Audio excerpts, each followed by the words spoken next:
De quoi je rêvais quand j'avais 15, 16 ou 17 ans? Euh, je n'ai des rêves. Je suis un grand rêveur en plus, donc... Non, le gros rêve que j'avais et que j'ai toujours, ce serait partir sur un trois-mâts barque, faire le tour du monde en fait. Voilà, je sais pas, quand je vois le Belém, ça me fait rêver. L'Hermione qui sont en train de reconstruire à Rochefort, pareil. Partir, l'océan me fait rêver en fait. J'ai déjà navigué avec mon grand-père et c'est vraiment un plaisir, une sensation de liberté qu'on n'a pas ailleurs. Le, le vent qui siffle tout le temps sans arrêt, ce mouvement régulier, c'est... Ouais, faire le tour du monde en trois-mâts barque, je crois que c'est le plus gros rêve. Après, ben, si c'était possible, faire ma vie sur le bateau tout en faisant le tour du monde en fait. C'est vivre sur le bateau et puis décider d'aller faire escale à New York, partir le lendemain à Bangkok, Hong Kong, enfin ouais, découvrir le monde sans être fixe. Et si possible, en utilisant l'océan comme route, quoi. C'est le mieux. Ouais, c'est être libre. Y a pas de... On veut tourner à droite, eh ben on peut tourner à droite. Y a pas de fossé, il y a pas... Enfin, j'insiste sur le fait que c'est en trois-mâts parce que je trouve que ça a été le moyen de transport le plus noble qu'on ait jamais vu. Ouais, ça polluait pas, c'était majestueux, immense. Il y a une grâce qu'il n'y a plus aujourd'hui et qu'il n'y avait pas avant. Il y a des sculptures, une hauteur vertigineuse, une longueur sublime, des courbes, des couleurs différentes, puisque le bois en plus ça venait pas des mêmes arbres, donc me retrouver dans la cabine du capitaine, ouais ça serait, ce serait bien. Dîner avec le capitaine, sentant le roulis, c'est... Puis j'ai de la chance, j'ai pas le mal de mer, donc... Puis ce serait le rêve, vraiment, c'est... La nuit surtout, qu'est-ce que ça... J'ai jamais navigué de nuit, mais j'essaie d'imaginer ce que ça doit donner. Regarder le ciel, voir des étoiles, et regarder la mer et voir les étoiles, en fait, ça doit être... Puis lire un bon bouquin sur le pont d'un navire, comme ça, avec une lampe juste. Ça doit être... le rêve, que dire, ça doit être le rêve. Bon après, c'est pas forcément réaliste non plus, étant donné que les trois-mâts barques, c'est pas ce qu'il y a de plus répandu de nos jours, et que ça doit coûter excessivement cher pour en posséder un, mais constituer un équipage que j'aurais choisi en plus, parce que forcément on peut pas partir tout seul. Il y a ça aussi, c'est un esprit de liberté, mais si possible, sans rester seul. Parce que ça par contre la solitude, c'est pas pour moi. Mais être avec des gens qui cherchaient aussi ce mode de vie. Parce que déjà, tu pars pas vraiment avec des étrangers, même si tu les connais pas du tout, tu pars avec des gens mais, qui ont le même rêve que toi. Et ça doit être... ouais, partager le rêve, c'est comme à chaque Coupe du Monde, quand on arrive en finale, ben, t'es sûr qu'il y a au moins 3, 4 millions de personnes qui à ce moment-là ont le même rêve que toi, que ton équipe gagne la finale et que... Ouais, c'est un sentiment. Et le sentir en permanence, ça doit être extraordinaire. Pas que pendant 80 minutes d'un match de rugby. Puis la Nouvelle-Zélande après. Accoster en Nouvelle-Zélande. Qu'est-ce que... C'est... c'est ça en fait. Après, la mer, c'est que c'est encore assez sauvage. Parce que bon, aujourd'hui, il y a des lignes électriques un peu partout. Il y a... Bon, de temps en temps, il faudra croiser un tanker ou quelque chose comme ça. C'est pas forcément... Mais après, on peut aller découvrir des paysages sauvages comme il y a... Seulement je suis jamais resté la nuit dessus. Une fois je suis parti en Angleterre très tôt.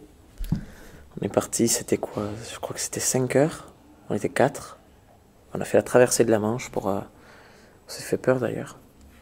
Parce que c'est gros en fait un tanker. Hein. On dirait pas à la télé mais en vrai c'est gros.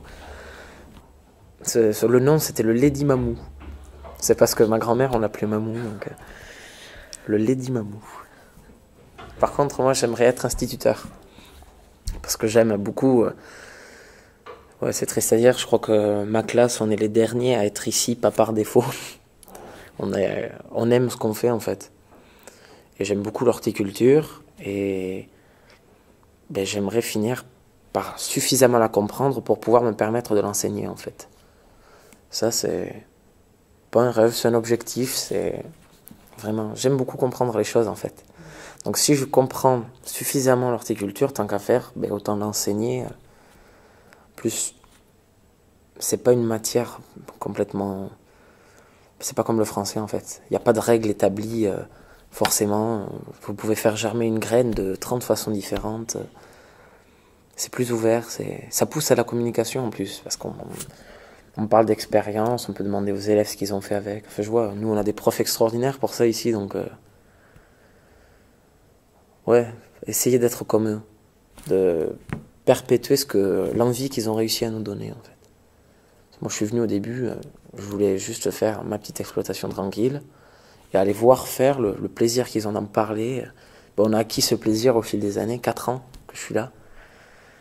Et voilà, ça va être dur de partir d'ailleurs, parce que j'aime beaucoup l'agronomie, et il n'y a qu'à Angers qui a le parcours normal, horticulture, agronomie, et que je peux faire les 5 ans d'études nécessaires après le bac, 2 ans de BTS, 2 ans de 2 ans de master et une licence. Faire ces études pas hors de son département, de son contexte de naissance, c'est formidable. On gagne en maturité en fait. On s'aperçoit que ailleurs, il y a d'autres choses. Ça relie le rêve, ça d'ailleurs, c'est partir voir les autres comportements. Mais rien que je vois, je fais 86 km pour venir ici, et c'est différent. Je suis parti en 3e, j'ai dit à mes parents, j'ai trouvé mon lycée. Ah bon, ben oui, je veux aller là. Et pourquoi là? Alors je leur ai dit, parce que j'ai vu des photos. J'ai vu des photos et ça me plaît. Ce qui me plaît ici, c'est qu'en plus, on n'est pas dans la ville. Moi, de ma chambre à l'internat, c'est... Parce qu'on est 4, on est la seule chambre à 4 des garçons. On s'entend vachement bien. Et en été, Enfin, en été, quand les jours rallongent bien, qu'on rentre à l'internat, c'est le coucher de soleil, on ouvre nos volets, on se pose, on éteint toutes les lumières, on regarde le coucher de soleil, juste, En ville, tu peux pas. T'as une maison devant, ici, on est trop bien. Il y a des champs... Combien de fois, je compte même plus combien de fois on voit 5 ou 6 chevreuils passer.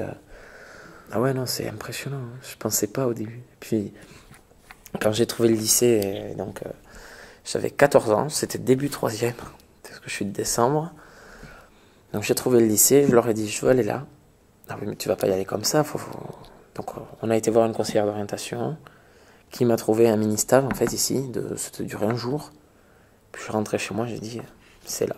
C'est pas ailleurs, c'est là. Je sais, j'avais peur parce que, bon, déjà, de plus rentrer à la maison tous les soirs, ça fait drôle au début, hein, ça faut. Mais arriver en 3e, donc être au sommet de la chaîne alimentaire du collège, quoi, et retomber en seconde, ça, je crois que c'est ce qui faisait le plus peur. Et être en seconde du lundi matin au vendredi soir. Et en fait, si je suis arrivé ici, j'ai trouvé mon meilleur ami.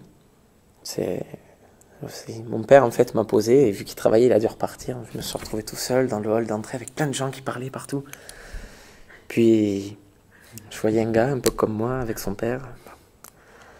Puis là, son père m'interpelle. « Bonjour, t'es en seconde ?» Ben oui. « Voilà mon fils, Julien. » Et là, il fait « Julien, bon, je te laisse, j'y vais. » Donc, ça a posé le dialogue. C'est ton père? Ben oui. Ah ouais. Et t'es là pourquoi? J'aime bien les fleurs. Et toi? Bon, ouais, pareil. Et au final, on s'est assis ensemble en cours, et puis on s'est installé dans la même chambre, et ça fait 4 ans qu'on est dans la même chambre. Et formidable. Rien que... Lui, je vois, il veut pas continuer les études, il veut s'arrêter. Parce que lui, par contre, sa plus grosse envie, c'est avoir sa production de légumes bio. Mais... Lui, le bio, il a dans les tripes, par contre, c'est impressionnant. Et comme je lui ai dit, mais même si je finis prof, t'es sûr que je redescendrai te voir. Il veut rester ici, donc, enfin, lui aussi, Girondin. Et il veut rester dans le cadre de chez lui, et je redescendrai le voir. Même si je dois aller enseigner à... Bon, Paris, j'espère pas, par contre.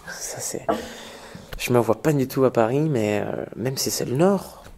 Je sais pertinemment que... moi, je suis obligé de revenir. J'aime trop...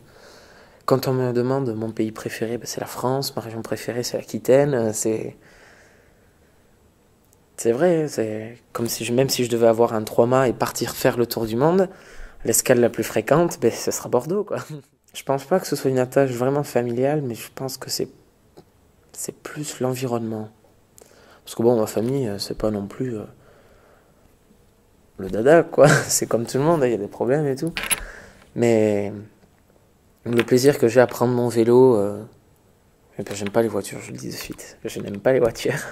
Je prends mon vélo et puis je fais 10 bornes et je suis plus en ville du tout. Je suis au milieu des vignes, avec les collines, les bois. Ça, c'est... Il n'y a pas ailleurs. On a beau me dire ce qu'on veut, il n'y a pas ailleurs. Il n'y a pas ce que... Je jouais petit, comme ça. Je courais dans les vignes avec un bâton, me battant contre des ennemis invisibles avec des potes. C'est...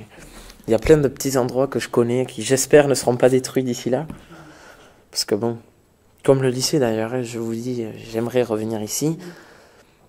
En espérant qu'il soit toujours là, parce qu'avec le nombre d'élèves qui baisse... Moi, je suis arrivé en seconde. Il y avait la classe de terminale. Bon, on les craignait, je vais être français. On avait peur d'eux, mais tous. Et pourtant, quand j'ai revu, j'en ai revu 3 dans le courant de l'année. Et la première chose que je leur dis, c'est merci. Parce qu'ils ont su nous apprendre à... t'as une porte, tu la claques pas, tu la fermes, c'est... Tu vas au cerf, tu t'amuses pas à couper une fleur, tu cueilles pas la fleur, tu la laisses où elle est, tu l'observes, tu la fais pousser, Ah oui, mais enfin moi c'est ce que j'ai eu. Après on a essayé de faire pareil, mais bon, vous allez pas dire à un sourd, écoute-moi, hein, j'ai 19 ans, ils en ont 15, je suis arrivé ici, j'en avais 15. Ouais, j'ai pas l'impression d'avoir été comme ça, faut avoir la patience déjà pour être enseignant. Chose que je me suis découverte ici, hein. Je pensais pas que j'étais patient ici au final. La fibre sociale aussi, aller vers les gens, discuter, je pensais pas que je l'avais, en fait je l'ai. On nous dit vous montez au cerf, on souffle pas. On met les bottes et puis on y va, quoi. Faut faire 3 heures de rempotage, et ben allez. 3 heures de rempotage autour d'une machine, c'est pas forcément super excitant. Mais en plus, on a le coup de main maintenant. Donc ça fait que tu peux te permettre de discuter avec la personne en face tout en travaillant. Tu vas poser, hop, t'es plus avec la même personne, tu continues de discuter, tu reviens, tu reprends ta discussion. Puis on a des liens avec les profs que je pense pas que j'aurais eu ailleurs. Et ça c'est le rêve, ça.